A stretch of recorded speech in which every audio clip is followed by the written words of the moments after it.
Bismillahirrahmanirrahim. Alhamdulillahi rabbil alamin. Wa bihi nasta'in ala umurid dunya waddin. Wassalatu wassalam ala al-mab'uthi rahmatan lil alamin. Nabiyyina wa habibina wa qudwatina Muhammad ibn Abdullah wa ala alihi wa sahbihi wa man sar ala nahjihi wahtada bihadihi wastanna bisunnati ila yaumiddin, amma ba'd. Muslimin dan muslimat, para jemaah, para pencinta ilmu,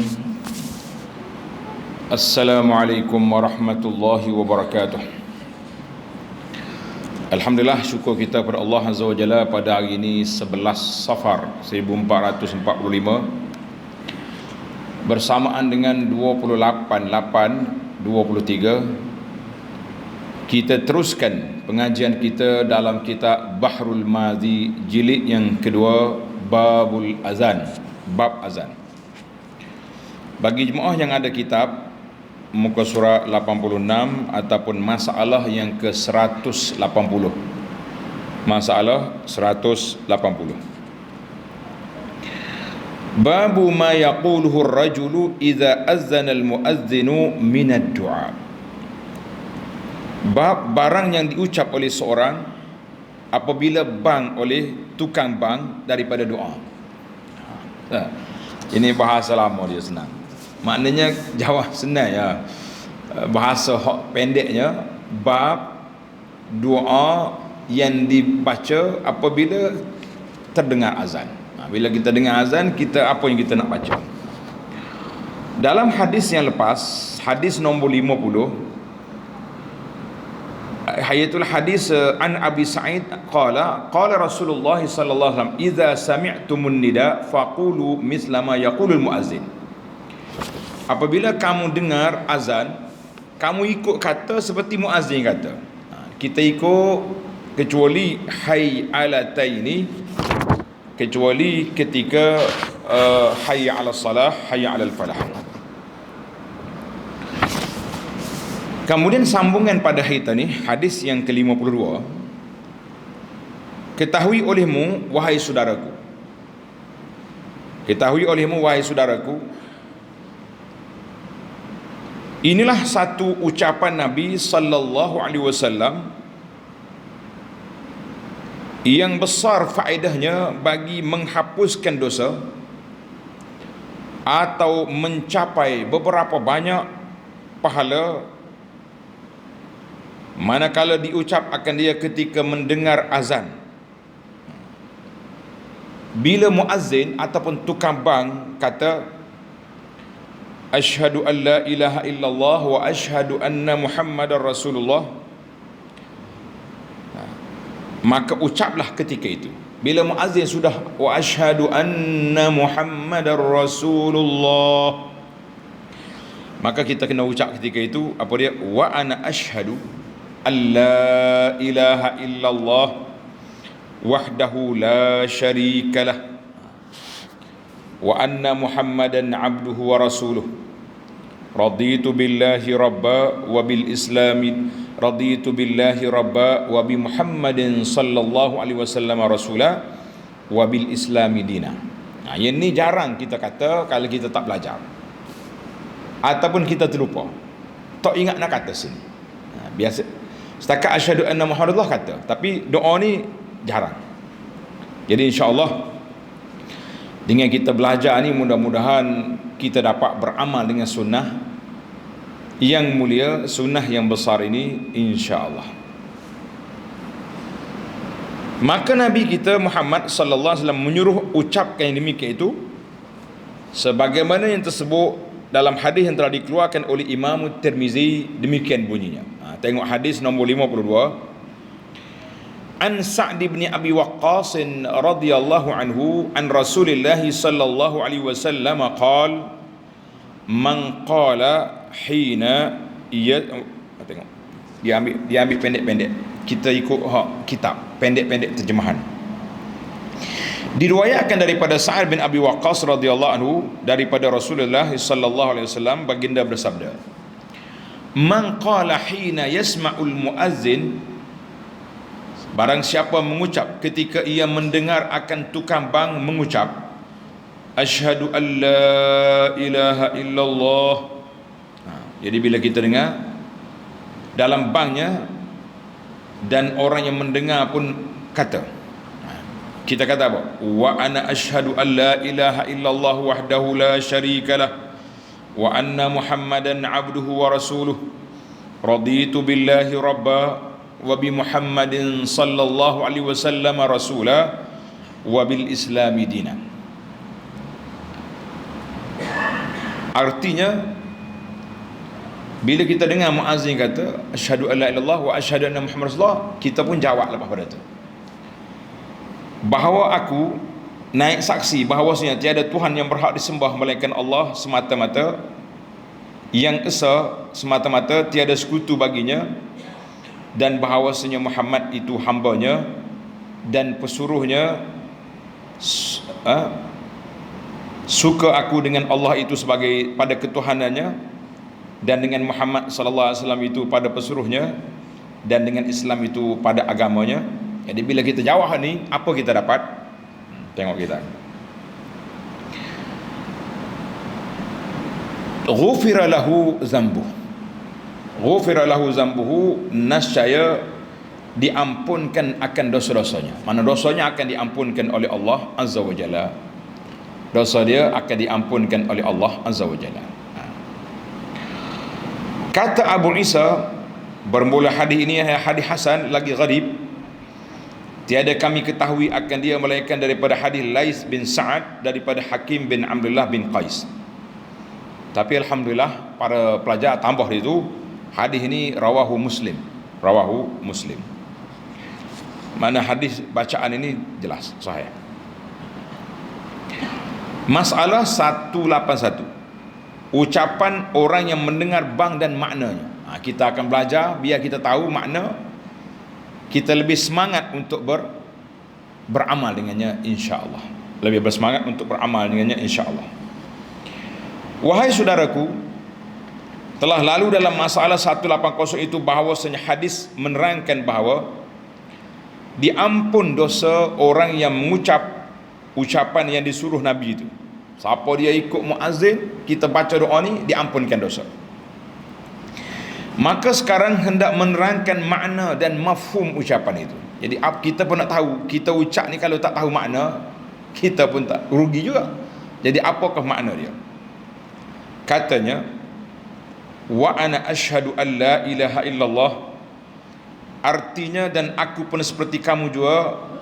Maknanya sebagaimana muazzin kata wa asyhadu, jadi kita pun kata wa ana asyhadu, artinya aku pun seperti kamu juga hei muazzin, iaitu aku naik saksi dengan mengikrarkan, mengakui lidahku, dan aku tasdikkan, benarkan dengan i'tiqad kepercayaanku dengan hatiku bahawa tiada Tuhan yang mustahak disembah dengan sebenarnya melainkan Allah, wahdahu, yang tunggal ketuhanannya, yang esa, tak ada sekutu, la syarika lahu, tiada yang ada menyekutuinya, dan tiada menyamai baginya pada zatnya dan pada sifatnya dan pada af'alnya.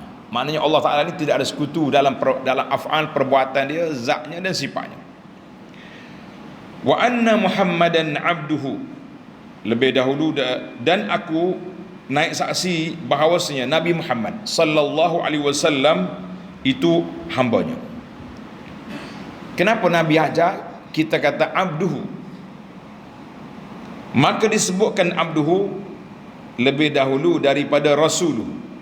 Wa asyhadu anna Muhammadan abduhu wa rasuluh. Kenapa abduhu dulu, kemudian baru datang rasuluh? Kerana menzahirkan kehambaannya dan menunjukkan merendah dirinya bagi hadrat ar-rububiyah, hadrat ketuhanan Allah Azza wa Jalla. Jadi Nabi Muhammad ni tinggi mana darjat pun, dia hamba Allah. Kita jangan lebih-lebih mengangkat darjat dia lebih daripada apa yang diajar, yang diangkat oleh Allah Azza wa Jalla semata-mata. Jangan lebih. Kadang-kadang kita dia panggil ghulu, ada orang yang melampau sangat sampai Muhammad itu Allah, Allah Muhammad.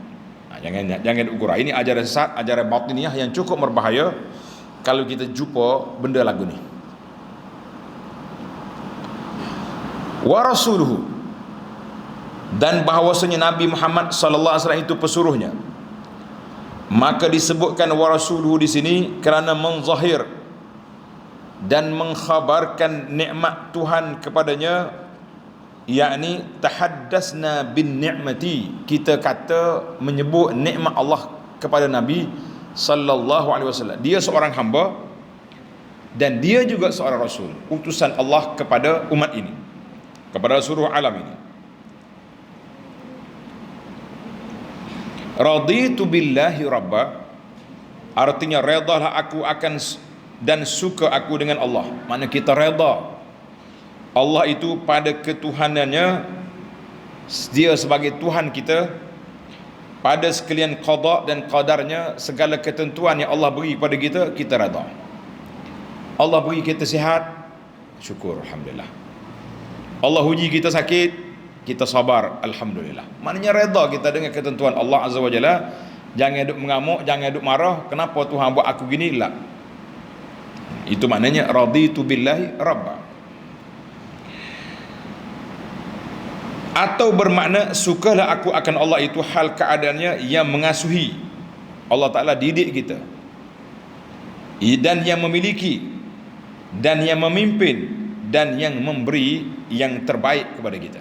Jadi, itu makna raditu billahi rabba. Wa bi Muhammadin sallallahu alaihi wasallam rasula, dan suka aku dengan Muhammad itu pada pesuruhnya sebagai utusan Allah, dengan sekalian barang yang disuruh dengan dia. Semua Nabi kita ajar, kita suka belaka, dan menyampaikan akan dia kepada kita daripada perkara-perkara cara beriktikad, cara kita beriman, berpegang, pergantungan hati kita, dan lainnya. Yang ketiga, wal islamu dina, wal islamu dina, wabil islami dina, wabil islami dina, dan suka aku dengan Islam itu pada agama. Maknanya kita suka Islam ni sebagai pegangan kita, i'tiqad kita, dan kita taat kepada arahan yang Allah Ta'ala beri kepada kita dalam pada agama Islam ini. Kita kata alhamdulillah. Intaha, pelajar yang ada kitab tu, kalau dia tulis alif ha dalam kitab ni, bermakna baca dia intaha, mana tamatlah petikan. Daripada kitab nama dia Mirqat Al-Mafatih, nama syarah hadis. Jadi alhamdulillah para jemaah sekalian, kita dah pandai, kita dah faham. Penting sangat-sangat kita, bila kita baca satu perkara, kita kena faham apa yang kita baca. Jangan baca saja tak tahu lah. Orang yang baca tak tahu ni orang bomoh. Duk main jim jemalah, tak tahu jim ke apanya panggil lah. Kita bila kita beribadat, bila kita berdoa, mesti kita kena tahu makna. Apa dia maksud, apa yang kita ucap, apa yang kita kata, kita kena belajar. Barulah mantap kepahaman kita, mantap pegangan kita, dan semakin cinta kita kepada apa yang kita baca itu. Tengok masalah 182. Masalah doa bang dan hadisnya. Maknanya jawapan, cara jawab azan dan hadisnya. Ketahuilah kiranya, wahai saudaraku, telah datang hadis yang menyuruhkan seseorang berdoakan seperti doa yang akan datang ini, kemudian daripada selesai bang tukang bang. Maknanya bila muazzin sudah la ilaha illallah, kita kena baca doa ni supaya dapat syafaat yang besar pada hari kiamat. Dengarlah hadis ini. Hadisnya telah dikeluarkan oleh Imam Tirmizi, demikian bunyinya. Jadi Tuan Syekh ni, oleh kerana dia syarah Tirmizi, dia kata hadis ni keluar Tirmizi, keluar oleh At-Tirmizi. Tulis alhamdulillah hadis ni sahih, dikeluar juga oleh Imam Bukhari. Mana hadis ni ada dalam Bukhari, hadis sahih. An Jabirin, tengok hadis nombor 53. An Jabirin ibni Abdullah radhiyallahu anhuma qala qala Rasulullah sallallahu alaihi wasallam, diriwayatkan daripada Jabir bin Abdullah katanya, telah bersabda Rasulullah sallallahu alaihi wasallam, man qala hina yasma'un nida, siapa membaca doa ini ketika mendengar bang, yakni tatkala selesai tukang bang daripada bangnya, mana sudah dia azan semua sekali, kita baca doa ni. Yang tadi selepas daripada wa asyhadu anna Muhammad Rasulullah, wa ana asyhadu tadi, yang ni sudah semua sekali. Kita baca apa? Sudah semua sekali kita baca Allahumma rabb hadhihi ad-da'wati at-tammah was-salatil qa'imah ati Muhammadanil wasilah wal fadilah wab'athhu maqaman mahmudah alladhi wa'adtah. Tutup sekatu. Bacaannya tutup sampai situ. Artinya barang siapa membaca ia ketika mendengar bang, yang ini tatkala selesai tukang mendengar doa ini, doa kita baca tadi, alladhi wa'adtah, sakat tu. Dan setengah riwayat ditambah lagi dengan innaka la tukhliful mi'ad. Tapi banyakkan riwayat-riwayat yang sahih dia berhenti setakat wa'adtah.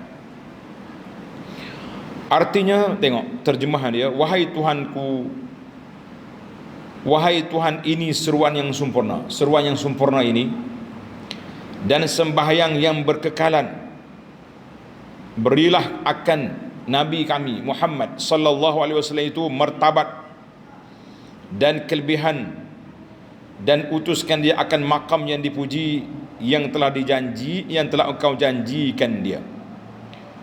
Berarti setakat tu, illa halat lahu syafa'ah yaumal qiyamah, kata Nabi sallallahu alaihi wasallam, melainkan wajib baginya mendapat syafaat pada hari kiamat. Ini besar dia punya kelebihan. Hadis ini Tirmizi kata hasan sahih, ada dalam Bukhari. Tulis tepi kita. Ada tambahan lagi dalam Sahih Muslim. Sebelum kita baca doa ni, kita kena selawat dulu. Bila kamu dengar azan, kamu jawab seperti muazzin kata, summa sallu alayya, kemudian kamu selawat, Allahumma salli ala Muhammad wa ala ali Muhammad, kemudian baru baca doa ni, Allahumma rabb hadhihi ad-da'wati tammah, sampai ke akhirnya, sampai ke alladhi wa'adtah. Itu riwayat yang sahih. Ada tambahan lagi, innaka la tukhliful mi'ad. Itu tak ada dalam Muslim. Nescaya tiada ada yang berdoa demikian itu melainkan mencapai ia, dan tetap baginya akan mendapat syafaat Nabi pada hari kiamat. Nak kata nak kita syafaat Nabi? Kalau tanya, semua jawab nak belaka. Betul tak? Tak ada orang kata tak nak. Tapi waktu azan berhenti berbual ke tak berhenti? Tanya soalan yang kedua, berasa sakit kepala lah. Hak duk buat tu pakai yasin tu ya. Bila-bila lagi hak duk luar masjid. Kemudian selepas daripada muazzin azan, adakah kita selawat atau apakah terus jawab? Maka kena ingat, bila dia azan kita jawab azan, kemudian sudah dia azan kita selawat, kemudian baca doa ni. Maka orang ni halat lahu syafa'ah yaumal qiyamah, orang ini berhak menerima syafaat Nabi sallallahu alaihi wasallam pada hari kiamat. Yang dah beramal, alhamdulillah. Yang masih lagi belum beramal, silakan.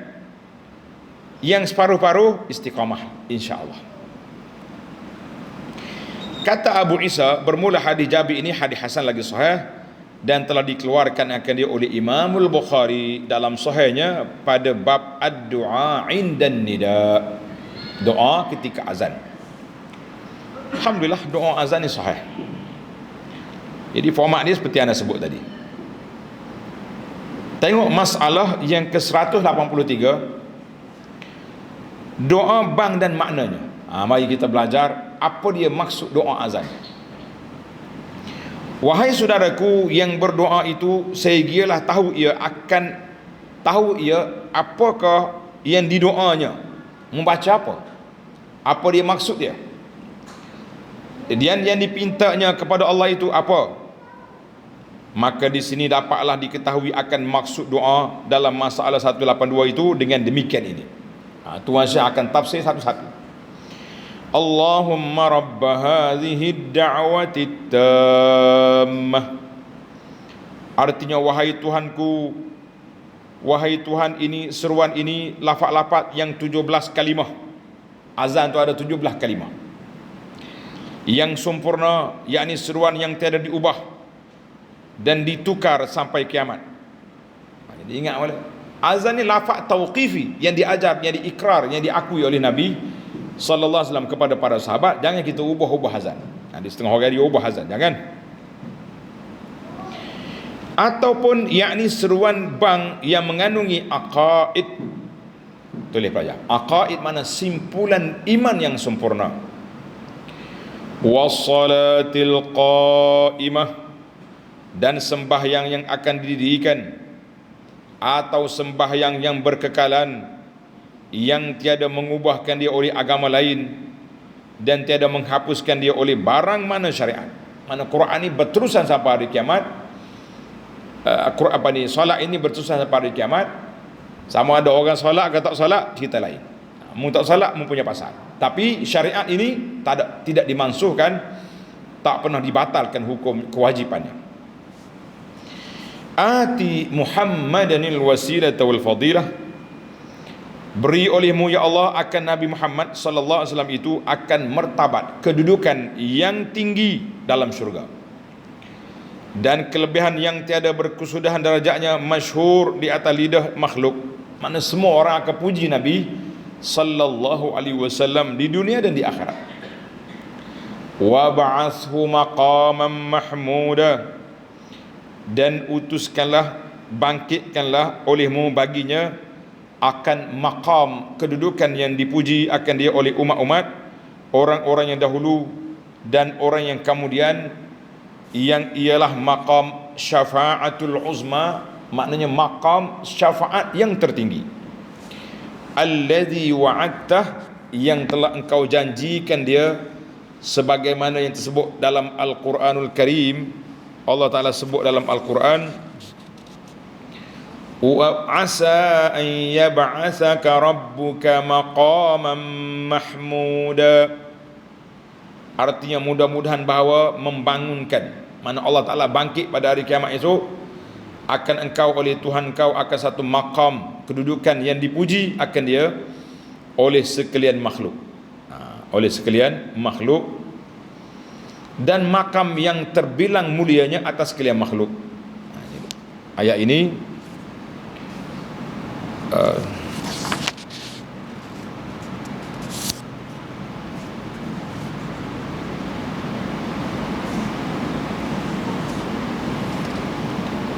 dan meminta engkau bermohon pada Tuhan, maka perkenankanlah Allah akan pintakan,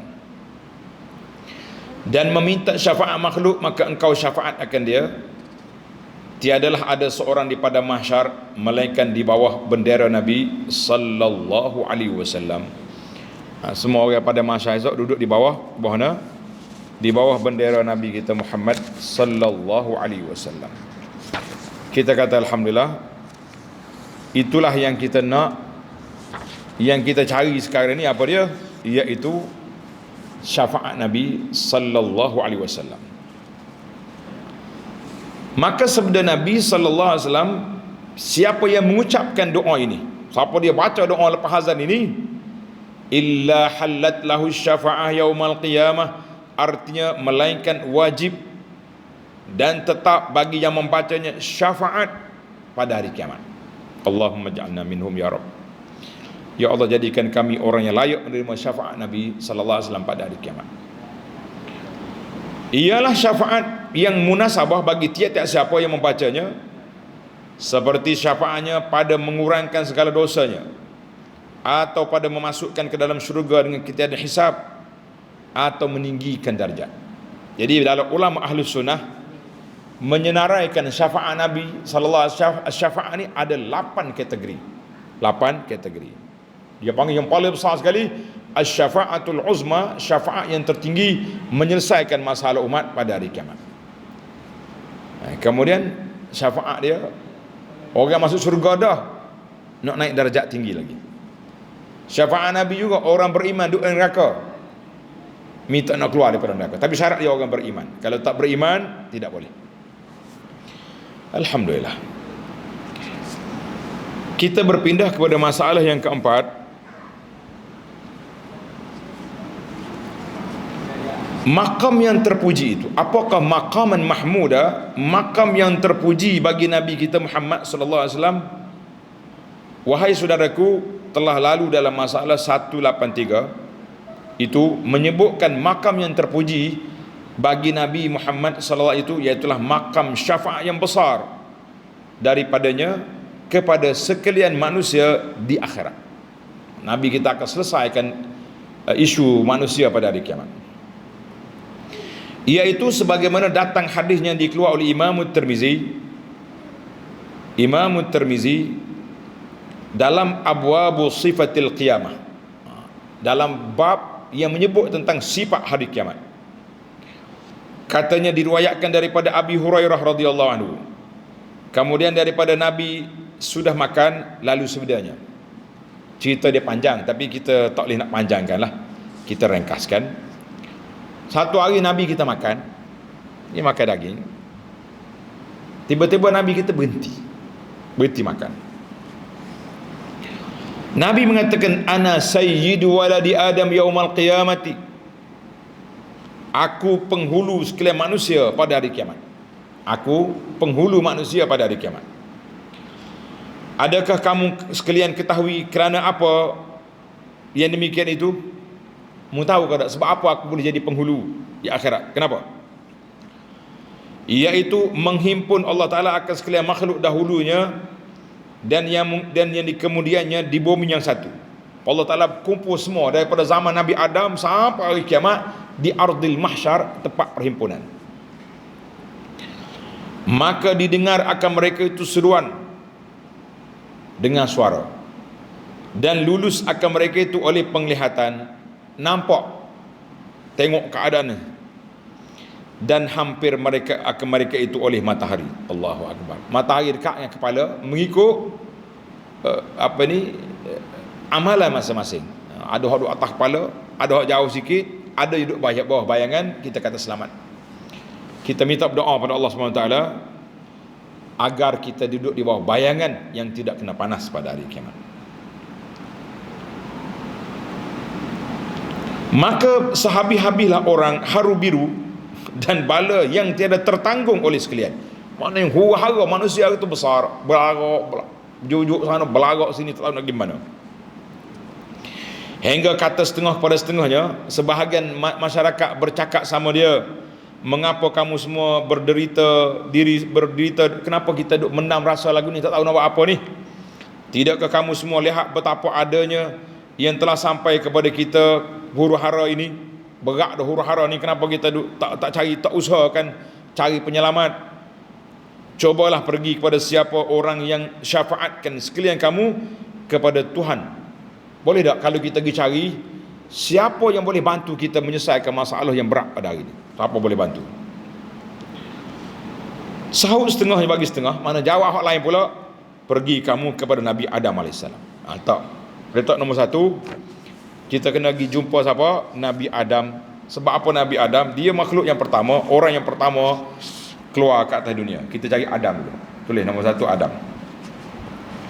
Maka pergi mereka itu dan berkata sekaliannya, engkau Adam, datuk bagi sekalian manusia, telah dijadikan Allah akan dikau dengan tangan yang mulia, dan ditiupkan padanya daripada ruhnya, dan disuruhkan malaikat sujud padamu, maka sujudlah kesemuanya. Wahai Adam, syafaatkanlah bagi kami kepada Tuhanmu, tolonglah kami. Tidakkah engkau lihat betapa hal kami ini? Mu tak tengok ke kami dia berlagak sana sini, tak tahu nak gimana ni, huru-hara. Maka jawab Adam bagi mereka itu, bahawasanya Tuhanku murka pada hari ini sehabis-habis murka yang tiada seumpama ini dahulunya dan kemudiannya. Bahawasanya ditegahkan aku menghampiri pohon kayu dalam syurga itu, maka bantah aku akan larangannya. Adam kata aku salah, dimakan buah yang Allah Ta'ala larang dalam syurga dulu. Nafsi, nafsi, aku nak selamatkan diri aku, diriku. Tiada upaya aku menolong kamu semua. Pergilah kamu semua kepada Nabi Nuh, dicari Nuh. Dicari Nuh, takut-takut dia boleh selesaikan masalah. Sebab dia awal rasul, dia rasul yang pertama lepas daripada Adam. Maka datanglah mereka itu kepada Nabi Nuh AS. Lalu kata mereka itu, wahai Nuh, adakah engkau itu dari awal daripada segala pesuruh Allah? Mu ni rasul yang pertama kepada ahli bumi, dan telah dinamakan Allah akan dikau abdan syakura, seorang hamba yang bersyukur. Syafa'alah bagi kami, tolonglah kami Nuh kepada Tuhan kau. Tiadakah engkau lihat hal kami? Maka sahut oleh Nabi Nuh AS, bahawasanya Tuhanku murka pada hari ini sehabis-habis murka yang tiada seumpamanya, dan bahawasanya aku telah mendoakan satu doa ke atas kaumku dengan turun bala. Jadi Nabi Nuh kata tak boleh, aku pernah berdoa supaya binasa habis kaum yang kafir ini. Nafsi, nafsi, hari ini aku nak jaga diri aku, tak boleh nak tolong orang lain. Allahu Akbar. Izhab ila Ibrahim, dicari Ibrahim, mula jadi dia boleh tolong. Maka datanglah mereka itu kepada Nabi Allah Ibrahim AS. Kata mereka itu, ya Ibrahim, engkau Nabi Allah, engkau Khalilullah kekasihnya, isfa' lana, syafaatkan bagi kami kepada Tuhanmu. Lihatlah betapa ada keadaan hal kami ni, huru-haranya kami ni, ya Ibrahim, tolong. Maka sahutnya Ibrahim jawab, Tuhanku murka pada hari ini sehabis-habis murka yang tiada ada seumpamanya, dan bahawasanya aku telah berbohong 3 kali. Ibrahim kata, aku telah dalam hidup aku ni berbohong 3 kali. Hai, macam mana bohong 3 kali? Di manakah Ibrahim berbohong? Tak bohong sebenarnya. Ibrahim hanya menggunakan satu helah untuk menyelamatkan diri. Di antara bohong yang dia kata dia bohong tadi tu, waktu dia nak pecahkan berhala, orang ajak dia pergi pergi pesta, dia kata, "Giah buatmu inni saqim, aku sakit tak lagi." Lepas orang pergi semua, dia ambil tokop, dia pecah habis berhala. Satu. Kemudian waktu dia pergi ke Mesir, orang nak rampah isteri dia, Sarah, dia kata ini ukhti, ini saudara aku ni. Dia tak kata isteri dia. Itu sebenarnya perkataan dia tak ada masalah, sebab memang boleh takwil ukhti filah, ini saudara aku seagama, orang lain tak ada agama. Jadi dia kata dia bohong. Maka nafsi-nafsi pergi cari orang lain, aku tak boleh tolong. Padahalnya kalau kita kira tak bohong pun. Kata pergilah sekalian kamu kepada Musa. Pergi cari Musa ke? Cari Musa. Maka pergilah mereka itu, lalu mereka berkata kepada, wahai Musa, engkau pesuruh Allah yang telah dilebihkannya dengan risalahnya dan kalamnya atas orang. Muni kalimullah, orang yang bercakap banyak dengan Allah Ta'ala.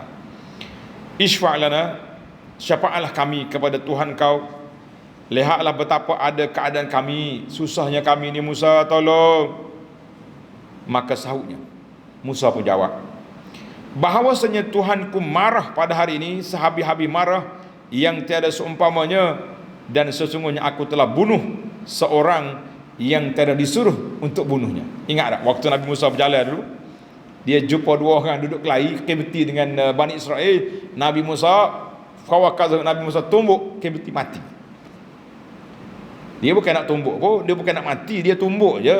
Tapi apa boleh buat, takdir Allah Ta'ala kawan itu mati.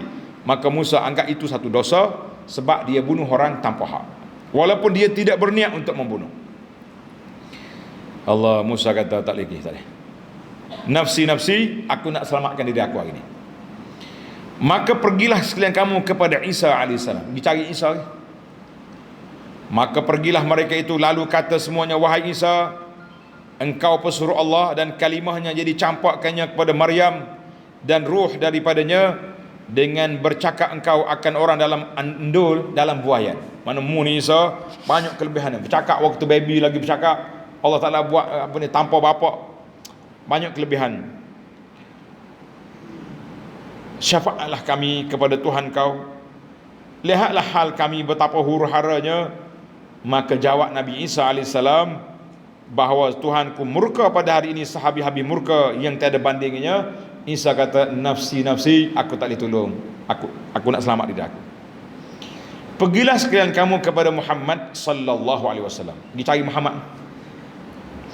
Maka pergilah mereka itu lalu berkata, wahai Muhammad sallallahu alaihi wasallam, engkau Rasulullah dan kesudahan segala rasul, penamat segala rasul. Jangan suruh pergi cari orang lain lagi. Mu yang terakhir sekali dah. Dan telah diampuni Allah dosa engkau yang terdahulu dan yang terkemudian. Mu tak ada dosa. Kiranya syafaatkanlah kami ini kepada Tuhanmu. Lihatlah betapa hal kami di dalam begini sengsara, huru-hara yang belum dirasai. Tolonglah ya Rasulullah, tolonglah Muhammad sallallahu alaihi wasallam huru-haranya kami sekarang. Apabila mendengar oleh Rasulullah sallallahu akan perkataan orang yang demikian itu, dengan segera Nabi kita Muhammad SAW pergi bertaut, duduk di bawah aras, menyukurkan diri sujud pada Allah. Jadi Nabi kita bila dengar macam ni, Nabi kita pergi bawah aras, sujud pada Allah Azza wa Jalla. Jangan dikata lagi banyak pujian-pujian dalam sujudnya yang berbagai-bagai pujian,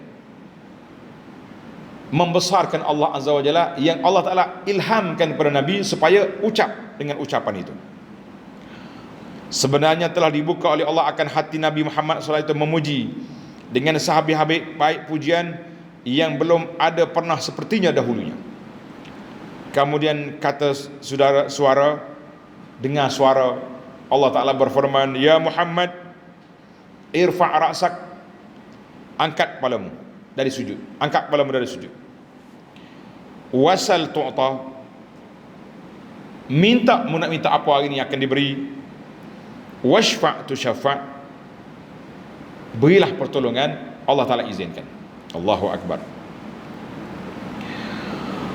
Tengok dia kata, angkat kepalamu dan pohonlah apa-apa kehendakmu, nasaya aku perkenankan, dan pintalah syafaat, nasaya aku beri kamu syafaat. Maka Nabi SAW mengangkat kepalanya dan sujud. Daripada sujud itu lalu berkata, ya Rabbi, ummati, ummati, ya Allah, aku nak selesaikan masalah umat aku. Aku nak selesaikan masalah umat aku. Maka firman Allah Ta'ala, ya Muhammad, masuk olehmu daripada umat engkau yang tiada ada hisab atasnya itu, daripada pintu sebelah kanan, daripada beberapa pintu syurga. Jadi yang pertama sekali, Nabi kita tolong umat dia yang boleh masuk syurga tanpa hisab, tanpa azab. Selesaikan masalah. Allahu Akbar. Tengok, maka panjang lagi hadis ini. Tuan saya kata panjang lagi hadis ni, aku ringkas je. Ringkas pun panjang dah kita pun. InsyaAllah akan diterangkan dengan panjang lebarnya dalam baknya pada abwabil qiyamah, dalam bak tentang hari kiamat esok kita akan cerita. Hadis ini juga dikeluar oleh Bukhari dan Muslim, mana hadis sahih. Jadi payuh ni bahasa dia, saya simpulkan boleh. Kita simpulkanlah. Maknanya bila kita seorang-seorang Nabi Adam mengaku dia berdosa, kemudian kita cari ulul azmi 5 orang, Nuh, Musa, Ibrahim, Musa, Isa, semuanya kata dia berdosa. Ini di antara ciri-ciri keistimewaan Nabi sallallahu alaihi wasallam. Tuan-tuan dapat sebuah buku yang saya terjemahkan, nama dia Bidayatus Sul fi Tafdilir Rasul, permulaan persoalan tentang kelebihan Nabi sallallahu alaihi wasallam. Buku ini telah diterbit dengan tajuk 41 kelebihan Nabi sallallahu alaihi wasallam. Ada di Telaga Biru. Kita terbitkan buku ini. Salah satu daripada kelebihan Nabi, Nabi telah dimaklumkan dia tidak berdosa. Ghufira lahu ma taqaddama min dhanbihi wa ma ta'akhkhar. Tapi tak maksum, dia tak ada dosa. Tapi Nabi lain tidak dimaklumkan. Sebab tu Musa mengaku dia berdosa, Isa mengaku dia berdosa, Ibrahim kata dia berdosa, Nuh kata dia berdosa, Adam kata dia berdosa. Itu kelebihan Rasulullah sallallahu alaihi wasallam. Maka sampailah pada Rasulullah sallallahu alaihi wasallam, maka Nabi kata, "Ana laha, akulah yang akan menyelesaikan masalah." Maka selesailah kita. Ringkas, Tuan Syekh kata nak baca panjang, tunggu dalam bab kiamat nanti.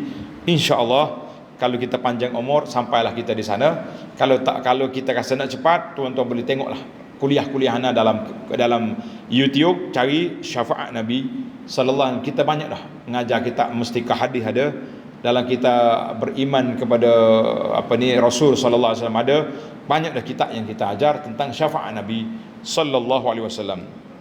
Maka inilah yang dikatakan maqamun mahmud, yakni makam yang terpuji dalam doa ini, iaitulah makam syafaat Nabi kita Muhammad sallallahu alaihi wasallam yang besar bagi sekalian manusia pada hari kiamat. Kata Tirmizi, hadis ini hasan lagi sahih, dan setelah kita semak hadis ini terdapat dalam Bukhari dan Muslim. Tulis itu, hadis ini dalam Bukhari dan Muslim, mana hadis yang sahih. Baiklah, sebagai penutup kepada bab azan, kita tambah lagi satu lagi bab, babu ma ja'a fi du'a bainal azan wal iqamah. Bab, tengok nombor 185 tu. Bab yang telah datang ia pada menyebutkan hadis kelebihan berdoa di antara azan dengan iqamah. Maknanya lepas azan, kalau kita ada hajat, kita solat sunat dulu, qabliyah, kemudian kita berdoa. Ketahuilah kiranya wahai saudaraku, adalah setengah daripada tempat yang mustajab doa. Di antara tempat mustajab doa ialah di antara azan dengan iqamat. Jangan lupa, jangan buang antara azan dan iqamat. Sama ada kita baca Quran atau kita berdoa. Maka sehingga seorang itu tiada melepaskan waktu ini berdoa dalamnya, memohon kepada Tuhan apa-apa yang dia kehendaki daripada kebaikan dunia dan akhirat. Dan bermula dalil atas menyebutkan mustajab doa antara ban iqamah itu ialah hadis yang dikeluar oleh Imam Tirmizi, hadis nombor 54, an Anas bin Malik radhiyallahu anhu qala Rasulullah sallallahu alaihi wasallam, ad-du'a la yuraddu bainal adhan wal iqamah. Artinya daripada Anas radhiyallahu anhu, sabda Nabi sallallahu alaihi wasallam, bermula doa itu tiada ditolakkan dia di antara azan dan iqamat. Doa tidak ditolak di antara azan dengan iqamat. Jadi kita berdoa. Hadis ini Tirmizi kata hadisun hasan. Kata Abu Isa, bermula hadis ini hadis hasan, intaha. Tulis sanad dia sahih. Kata Ibnul Arabi, banyak kali dah ana bagi perhatian, Ibnu ada alif lam, Ibnu Al-Arabi, ini ulama tafsir dan juga ulama hadis. Adapun Ibnu Arabi tanpa alif lam, itu ulama tasawuf yang sangat kontroversi. Dia punya pandangan dia agak berat untuk diterima dan dibincangkan. Kata Tirmizi, dan telah menyebut oleh Abu Isa akan hadis ini bahawasanya doa itu tiada ditolak antara bang dengan iqamat, kerana bahawasanya ialah saat ikhlas pada niat dan saat terbuka pintu-pintu langit bagi menerima rahmat Allah Azza wa Jalla. Jadi para jemaah sekalian, ambillah peluang ni. Kadang-kadang kita duk cari benda yang pelik-pelik. Orang kata masa ni mustajab doa, pergi doa di kubur tu wali mustajab, pergi doa situ sini. Kita kata ni Nabi dah bagi tahu doa mustajab di antara azan dengan iqamat. Kenapa kita tak doa waktu ni? Jangan duk cari yang pelik, kita cari yang sahih. Jangan cari yang pelik, kita cari yang sahih. Mudah-mudahan kita selamat di dunia dan selamat di akhirat. Ya Allah, ya Tuhan kami, sebagaimana yang telah disebut oleh baginda Nabi sallallahu alaihi wasallam bahawa di akhirat esok yang boleh memberi syafaat ialah Rasulullah sallallahu alaihi wasallam. Maka kami berdoa pada saat ini, jadikan kami, masukkanlah kami, keluarga kami, orang-orang yang kami sayangi dalam senarai orang-orang yang layak menerima syafaat Nabi sallallahu alaihi wasallam, dan selamatkanlah kami, hisablah kami dengan hisab yang hisaban yasira, selamatkan kami ketika melintasi sirat, dan layakkanlah kami untuk sampai ke syurgamu. Amin ya rabbal alamin. Wa sallallahu wa sallama wa barak ala Muhammad wa ala alihi wa sahbihi ajma'in, walhamdulillahi rabbil alamin. tamatlah kita azan, insya-Allah kita akan masuk babukan faradallahu ala ibadi minas salawat, kita akan masuk bab salat.